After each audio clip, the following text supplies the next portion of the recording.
Instituto Nacional de Transparencia, Acceso a la Información y Protección de Datos Personales. Bueno, primero, muy buenas tardes. Agradezco toda su presencia aquí en el INAI. Me uno a las felicitaciones a Joel Salas por la organización de este evento. Creo que en días pues, muy importantes para estos temas, ya tanto tiempo discutiendo, y ojalá ya se concretice algo en nuestro país sobre el particular. A la pregunta que me hace, y agradezco Salvador por la moderación de la mesa, quiero hacer dos precisiones antes para ir a esa cuestión. Una, esto que decía los autotransportistas, Bojorski, no sabía que lo iba a decir, pero luego me vino a la mente, yo trabajé en Hacienda, Luis sabe perfectamente, pues uno de los sectores que tiene un régimen especial en pago de impuestos, y son aquellos, digamos, de lo que llamamos los hoyos fiscales o el gasto fiscal, que es el 6% del PIB de este país, que algún día tendremos que revisar, porque ahí también hay posibles actos de corrupción en este tipo de cuestiones.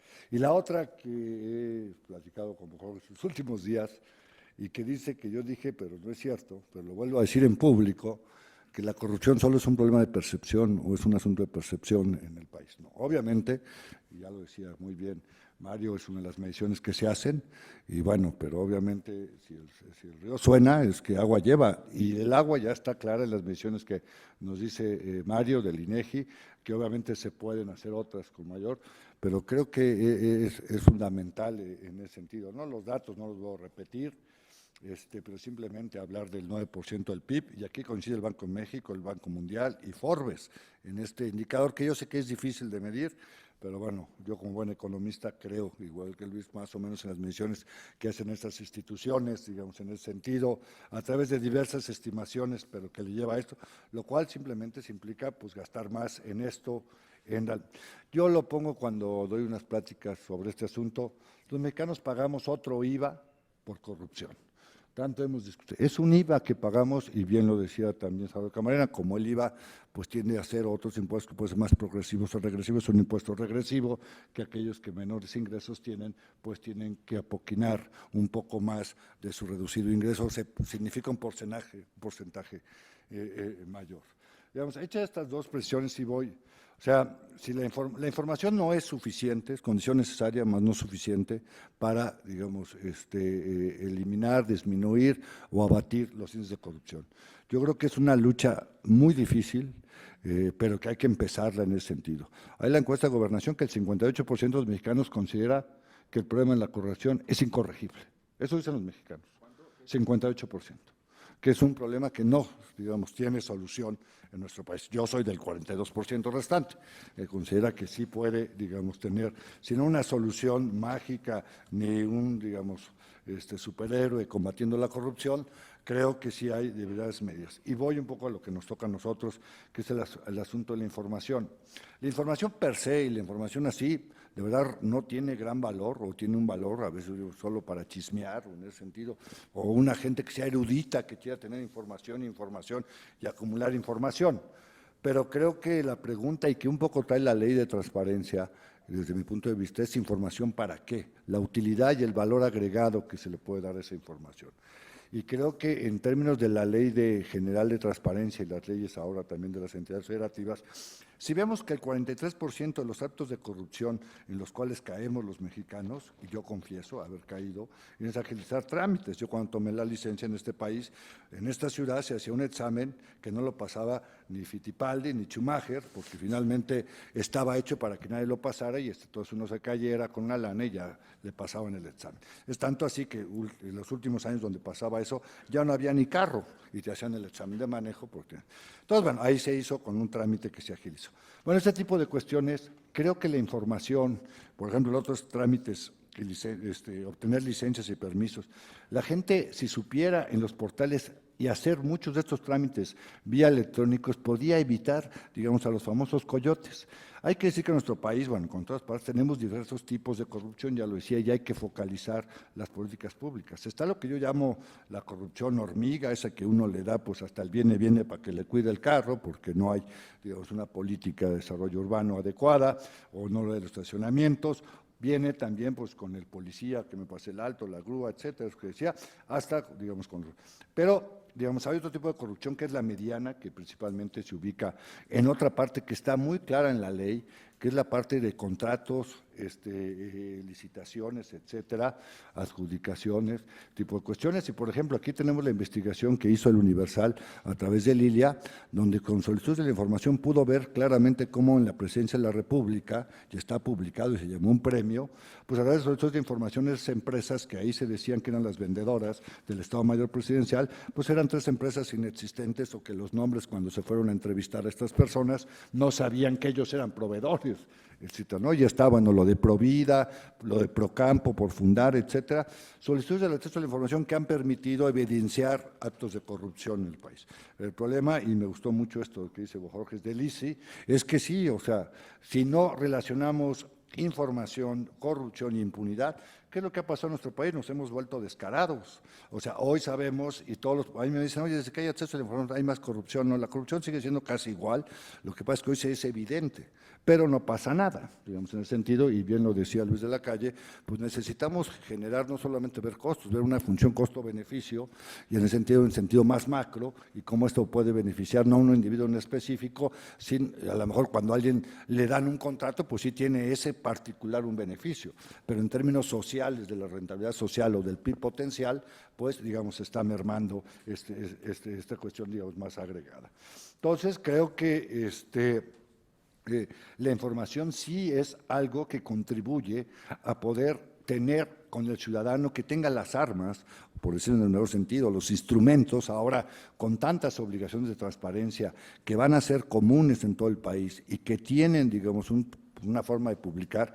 Por poner un ejemplo, no hacerlo más largo, si yo hoy quiero decirle a ese portal o a esa plataforma nacional de transparencia cuántos contratos hay en todos los gobiernos del país, los 8,600 sujetos obligados con la empresa fulana, me los va a enlistar todos, siempre y cuando los hayan subido, evidentemente, claro. Y en el orden, digamos, que los tienen que subir. Entonces, ya la muchacha que estaba aquí, ya, bueno, es que como es comisionado, le dieron 3 minutos más. Como es comisionado. Muchas gracias. Ya. No, bueno, vuelvo a insistir, o sea, la información, lo primero debe estar ahí, es la condición, digamos, necesaria, más no suficiente. Y ahora, por ejemplo, la ley general, y lo digo aquí, algo por lo cual estuvimos peleando mucho los que estamos este día hoy aquí, es de que cuando los sujetos obligados, bueno, que es una cosa muy rara, las dependencias no pongan la información que hoy la ley les dice que hoy son 17 cosas, son 48 genéricas, eran 0 específicas, son 122, hay un cambio exponencial en cantidad y calidad. El chiste es que la suban. Para los ciudadanos nos dio algo muy importante, porque decir, bueno, no la suben, no pasa nada, el INAI no les hace nada, el Info no les hace nada, y ellos como ni en cuenta. Hoy los ciudadanos pueden denunciar y someterse a un portal y decir, a ver, la ley dice que tienes que publicar esto cada cuándo y en este formato, y no está, y meter una denuncia y el instituto tiene 5 días para resolver, y si no va a haber una sanción económica que vendrá del pecunio del propio servidor público, así lo marca la ley. Y, bueno, pues obviamente espero que eso incentive a que la información esté.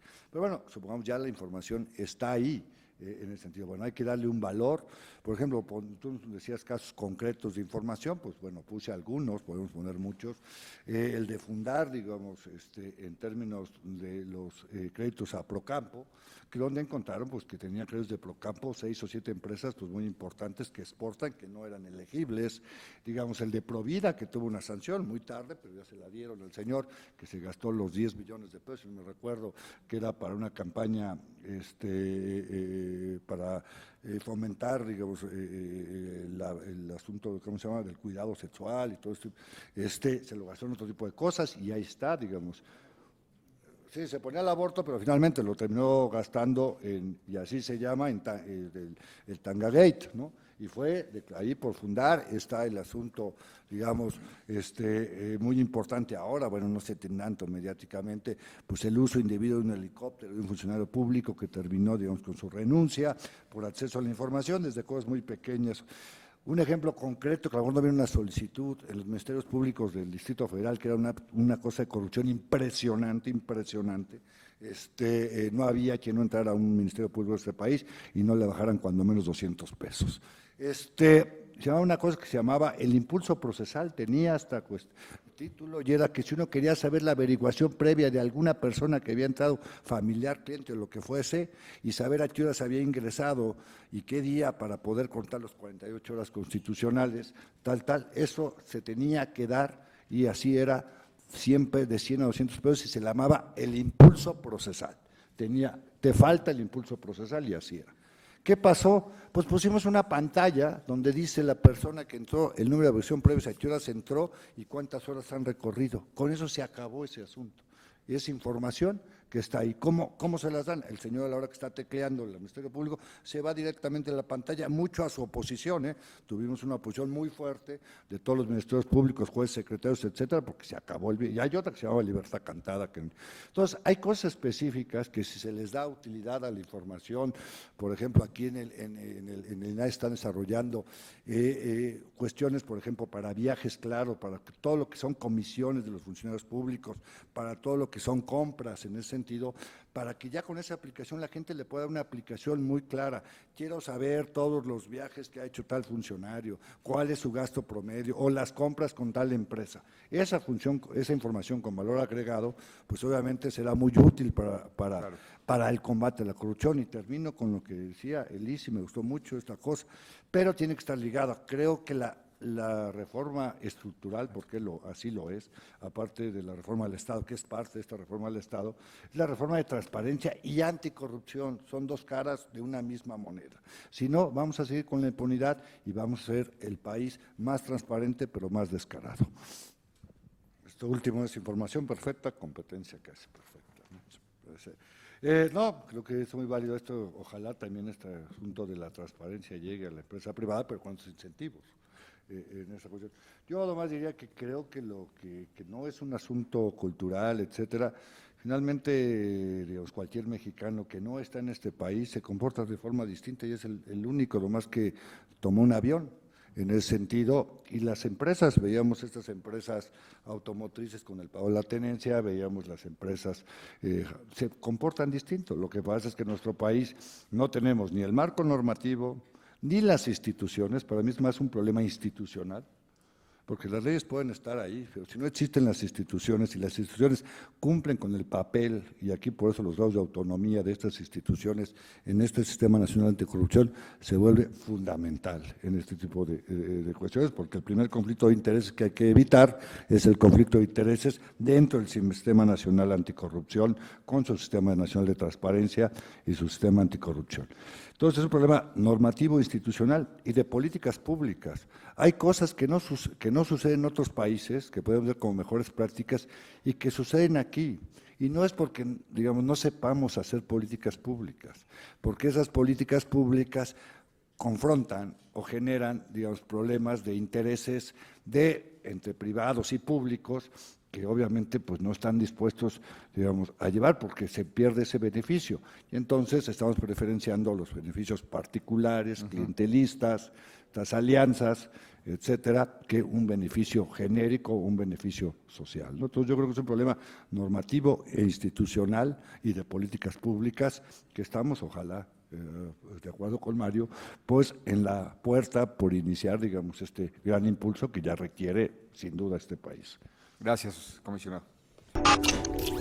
Instituto Nacional de Transparencia, Acceso a la Información y Protección de Datos Personales.